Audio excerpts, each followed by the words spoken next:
Hello दोस्तों, welcome back to a new vlog. आज हम जा रहे हैं बैंगलोर से मैसूर। आज है 15 अगस्त, एक दिन की छुट्टी है, तो हमने सोचा कि मैसूर एक्सप्लोर किया जाए।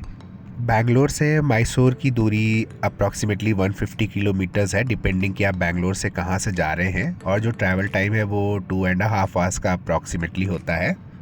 हमने डिसाइड किया था कि मैसूर के 4 डेस्टिनेशंस घूमेंगे, बट हम निकलने में थोड़े से लेट हो गए, तो देखते हैं आज हम वो चारों डेस्टिनेशंस घूम पाते हैं या नहीं। तो दोस्तों, सबसे पहले हम रुके बैंगलोर मैसूर एक्सप्रेसवे के एक फूड आउटलेट पे। ऐसे आउटलेट्स आपको हर 15-20 किलोमीटर के डिस्टेंस पे मिलेंगे। ये हम पहले वाले पे ही रुक गए, थोड़ा आगे जाने पे और बेटर बड़े वाले भी फूड आउटलेट्स थे। नाश्ते में हमने मंगवाया तत्ते इडली, और इसे फिनिश करके हम सीधे निकल गए मैसूर की तरफ। और जो पहला डेस्टिनेशन हम कवर करने वाले हैं वो है कार म्यूज़ियम। इस कार म्यूज़ियम का नाम है पायाना विंटेज कार म्यूज़ियम, और ये बना है इसी साल 2024 में, और 1 अप्रैल से पब्लिक के लिए ओपन हुआ है। यहाँ की एंट्री फीस पर एडल्ट 50 रुपीज़ है, 12 साल के बच्चों तक के लिए फ्री है। यहाँ एंटर करते ही सबसे पहले आपको मिलेगा एवोल्यूशन ऑफ व्हील्स और कुछ विंटेज वो बग्घियाँ जैसी हैं। ये जो आप सामने देख रहे हैं ये टाटा नैनो का इंजन है जो डिस्प्ले में रखा गया है। इंजन के पार्ट्स, स्पेयर पार्ट्स, ऐसे भी कुछ कुछ चीज़ें डिस्प्ले में हैं। इस म्यूज़ियम में दोस्तों विंटेज कार से लेके आज तक के टाइम की कार्स भी अवेलेबल हैं। सामने दिख रही दोनों गाड़ियाँ फिएट की हैं, और ये वाली जो है ये स्टड बेकर प्रेसिडेंट मॉडल है। जब गांधी जी मैसूर आए थे तो इसी कार में ट्रैवल किए थे। दोस्तों, कार्स के साथ में डिटेलिंग पे भी ध्यान दिया गया है, बट कुछ कार्स के जो डिटेल्स हैं वो इंग्लिश और कन्नड़ा दोनों में मेंशन है, कुछ कार्स के सिर्फ कन्नड़ा में मेंशन है। अब जो कार आप सामने देख रहे हैं ये हडसन की कॉमोडोर मॉडल है। ये अमेरिकन कंपनी है, और जो लोग भी कार्स मूवी देखे होंगे वो हडसन ज़रूर जानते होंगे। नेक्स्ट जो बड़ी अमेजिंग कार है वो है डैमलर 1949 की, और ये मैसूर के महाराजा की कार है। दोस्तों, पिक्चर में तो पता नहीं समझ आ रहा है या नहीं, लेकिन असलियत में ये ऑलमोस्ट फॉर्च्यूनर के साइज़ की दिख रही थी। यहाँ से थोड़ा सा आगे बढ़ने पे आपको मोटरसाइकिल्स एंड स्कूटर्स का इवोल्यूशन भी दिख जाएगा, और हर तरह के मॉडल जो हमें बचपन में देखने को मिलते थे, एलएमएल वेस्पा से लेके काइनेटिक से लेके लूना से लेके सारे कुछ यहाँ पे अवेलेबल हैं। इस सेक्शन से आगे बढ़ने पे सिट्रोइन की गाड़ी खड़ी है जो कि वर्ल्ड वॉर 2 में यूज़ हुई थी। सिट्रोइन अब इंडिया में भी कार्स बेच रही हैं, C3, C5, और अभी लेटेस्ट उनका आया है बसाल्ट करके मॉडल। आगे बढ़ने पे आपको हमारी प्यारी एम्बेसडर भी दिखेगी। ये वाली कार है दोस्तों शेवरले की बेल एयर। ये काफ़ी पुरानी हिंदी मूवीज़ में भी आपने हीरो हीरोइंस के पास देखी होगी। और यहाँ से आगे बढ़ने पे जो मेन अट्रैक्शन है वो है इम्फाला। ये भी काफ़ी सारी मूवीज़ में यूज़ हुई भी कार है। और फिर नीचे जाने पे दूसरे सेक्शन में ये वाली यूक्रेन की आर्मी ट्रक खड़ी है। दोस्तों, इसका साइज़ इतना बड़ा है कि ये एक बार में पूरे फ्रेम में ही नहीं आ रही थी। इस सेक्शन में दोस्तों कुछ कुछ व्हीकल्स ऐसे हैं जो 1950s के बाद के प्रोड्यूस्ड हैं, जैसे ये आर्मी का मल्टीपर्पज़ व्हीकल है। और इससे आगे बढ़ने पे आपको जो इंडिया में फिएट मिलती थी उसकी पूरी रेंज है। ये वाले फिएट देख के आपको याद आ जाएगा, ये सारी हमने अपने बचपन में देखी है। उल्टे दरवाजे वाली जो फिएट होती थी वो सारी यहाँ पे खड़ी है। इवन की आगे मुंबई की काली पीली टैक्सी जो फिएट्स चलती थी वो भी यहाँ पे डिस्प्ले में है, 1994 का मॉडल है वो। इस म्यूज़ियम के कलेक्शन में बहुत सारी कार्स हैं दोस्तों, मैं सारा कुछ कवर नहीं कर पा रहा क्योंकि ये वीडियो बहुत लंबी हो जाएगी।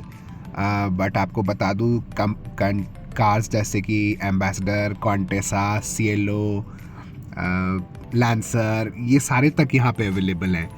यहाँ पे दोस्तों कुछ सेलिब्रिटीज़ की भी कार्स अवेलेबल हैं, जैसे सीवी रमन सर की स्टैंडर्ड बेकर खड़ी थी ऊपर में। और ये वाली जो आप देख रहे हो ये निसान या डैटसन की गाड़ी आप कह सकते हो। और ये कन्नड़ा सुपरस्टार थे विष्णुवर्धन, उनकी कार है ये। यहाँ से आगे बढ़ने पे ट्रक्स का भी सेक्शन है दोस्तों, अलग अलग तरह की ट्रक। और ये हमारी इंडिया की बड़ी फेमस फोर्स की मेटाडोर, वो भी अवेलेबल है। और इस तरह की बहुत सारी कार्स हैं। कार्स के सेक्शन को क्रॉस करके आप जाएंगे तो आगे एक छोटा सा और सेक्शन है जहाँ पे एंटीक चीज़ें रखी हुई हैं, जैसे ये सारे फ़ोन्स और ये सारी चीज़ें हैं जो नेवी की हैं और वर्ल्ड वॉर के टाइम पे यूज़ हुई हैं। बहुत सारे बर्तन और इस तरह के पुरानी चीज़ें भी यहाँ पे डिस्प्ले में रखी गई हैं। काफ़ी यूनिक सा ग्रामोफोन वगैरह, खाना बनाने का ये सारा यूटेंसिल्स और इस तरह की सारी चीज़ें यहाँ पे अवेलेबल है। दोस्तों ये कार म्यूज़ियम एक्चुअली मैसूर से पहले ही था थोड़ा सा, और यहाँ से हमने ऑलमोस्ट 1 घंटे और ड्राइव किया और पहुँच गए हिल के ऊपर बने चामुंडेश्वरी टेम्पल पे। ऐसी मान्यता है कि चामुंडेश्वरी टेम्पल जहाँ बना हुआ है यहाँ पे ही माँ दुर्गा ने महिषासुर का वध किया था। जिन लोगों को नहीं पता, मैसूर का पुराना नाम महिसूर था और कहा जाता है महिषासुर यहीं पे रहता था, बट अंग्रेज़ों ने महिसूर को चेंज करके मैसूर कर दिया। मंदिर में पहुंचने के 2 रास्ते हैं दोस्तों। एक तो आप कार से ड्राइव करके ऊपर तक आ सकते हैं और प्रॉपर पार्किंग बनी हुई है, तो इसकी कोई टेंशन नहीं है। और दूसरा ये है कि पहाड़ के नीचे में ही कार पार्क करी जाए और वहां से 1000 सीढ़ियाँ चढ़ के इस मंदिर तक पहुंचा जाए। पार्किंग से मंदिर पहुंचने के लिए थोड़ा सा चलना पड़ता है और पूरे रास्ते में इस तरह की शॉप बनी हुई है। फ़ोटो लेना पॉसिबल नहीं हो पा रहा था मंदिर का बिकॉज ऑफ द कैनोपी, और गर्मी भी बहुत ज़्यादा थी, तो हमने बस यहाँ तक का ही वीडियो बनाया, अंदर का वीडियो हम नहीं बना पाए। मंदिर दर्शन करके जब हम वापस जाने लगे तो नीचे जाने पे ऑलमोस्ट 2 किलोमीटर मंदिर से जाना पड़ता है, जहाँ पे आपको ये व्यू पॉइंट मिलेगा। यहाँ से आपको पूरा मैसूर शहर दिखाई पड़ता है, पैलेस वगैरह सारा कुछ दिखाई पड़ता है। यहाँ से काफ़ी खूबसूरत व्यू है। यहाँ के बाद दोस्तों जो हमारा नेक्स्ट डेस्टिनेशन होने वाला है वो है मैसूर पैलेस, जो कि टेंपल से अप्रॉक्सीमेटली 4 या 5 किलोमीटर दूरी है। और हम जैसे मैसूर पैलेस पहुँचने लगे, वहाँ पे आपको ये बाहर में बग्गियाँ दिखेंगी। जिनको बग्गी राइड लेनी है वो यहाँ से ले सकते हैं। पैलेस के साथ साथ में ही कार पार्किंग भी बनी हुई है, तो यहाँ पे भी पार्किंग की कोई टेंशन नहीं है। आप आराम से अपनी गाड़ी से आके पार्क करके पूरा का पूरा पैलेस एक्सप्लोर कर सकते हैं।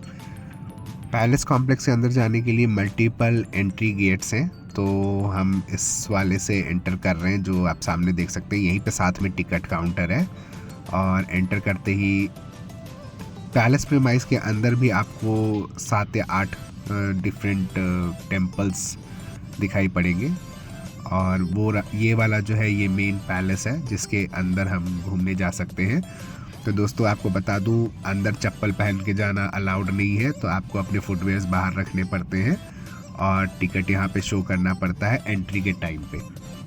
इस पैलेस का नाम अम्बा विलास पैलेस है और पूरे मैसूर में 7 पैलेसेस हैं इंक्लूडिंग दिस वन, इसीलिए मैसूर को सिटी ऑफ पैलेसेस भी कहा जाता है। ये पैलेस घर था मैसूर के महाराजा जो वाडियार डायनेस्टी हैं उनका, और एक्चुअल पैलेस जो है वो 14th सेंचुरी में बनाया गया था, पर वो लकड़ी से बना हुआ पैलेस था और उसमें एक बार 1800s में आग लग गई थी, तो पूरा का पूरा पैलेस जल गया था। और ये जो अभी आप पैलेस देख रहे हैं ये 1897 और 1912 के बीच में इसको बनाया गया था, तो इसमें फिर लकड़ी और स्टोन दोनों का यूज़ किया गया।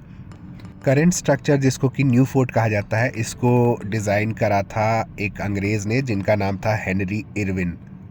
और दोस्तों आज के टाइम पे भी ये इंडिया का दूसरा सबसे ज़्यादा विज़िट किया जाने वाला टूरिस्ट डेस्टिनेशन है और पहले नंबर पे आज भी आता है ताजमहल। पूरे पैलेस को घूमने में अप्रॉक्सीमेटली 1 घंटे का समय तो लग ही जाता है और हर एक रूम पे कुछ न कुछ हिस्ट्री की चीज़ें यहाँ पे डिस्प्ले में रखी गई हैं जो कि इसको और रिलेवेंट बनाती हैं। यहाँ पे जिस गैलरी में हम चल रहे हैं लेफ़्ट साइड में पूरी में पेंटिंग्स हैं जो ब्रिटिशर्स के टाइम की है कि कैसे मैसूर पैलेस में फेस्टिवल्स वगैरह सेलिब्रेट किए जाते थे, और राइट साइड में वो दरबार हॉल था। सेकेंड रूम में एंटर करने पे आपको सारे वाडियार डायनेस्टी के राजा रानियों के फ़ोटोज़ दिखाई पड़ेंगे। पुराने समय में कैमरास तो होते नहीं थे, तो उनकी पिक्चर्स ही बनाई जाती थी। तो इन पिक्चर्स को देख के आप अंदाज़ा लगा सकते हैं कि उनके कपड़े पहनने का स्टाइल कैसा था, वो दिखते कैसे थे, उनके ऑर्नामेंट्स कैसे थे, गहने कैसे पहनते थे, वो सब चीज़ें आप इन फ़ोटोज़ को देख के समझ सकते हैं। हमने नॉर्थ के बड़े सारे पैलेसेस देखे हैं, आगरा फोर्ट, लाल किला दिल्ली का, बट इस फोर्ट का जो डिज़ाइनिंग है वो बहुत ही अलग है कंपेयर टू जो नॉर्थ में है, और यहाँ पे हिस्ट्री को भी काफ़ी संभाल के रखा गया है। तो आपको किसी एक्सप्लेनेशन की ज़रूरत नहीं, आप देख के ही समझ सकते हैं कि यहाँ पे क्या होता था। आज 15 अगस्त होने की वजह से भीड़ काफ़ी ज़्यादा है दोस्तों, तो भीड़ के साथ साथ में ही हमें धीरे धीरे आगे बढ़ते रहना पड़ रहा है। और ये सेंट्रल कोर्टयार्ड है, इसमें अंदर जाना मना है, बट आप ऐसे साइड से इसके गैलरीज में घूमते हुए निकल सकते हैं। हर रूम एक दूसरे से अलग है दोस्तों इस पैलेस का।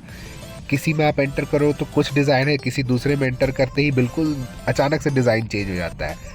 जैसे इस वाले रूम में आप देख सकते हो, ऊपर में ये सारे टीक की लकड़ियां हैं जो सीलिंग पे और सब पे नक्काशी करी हुई है।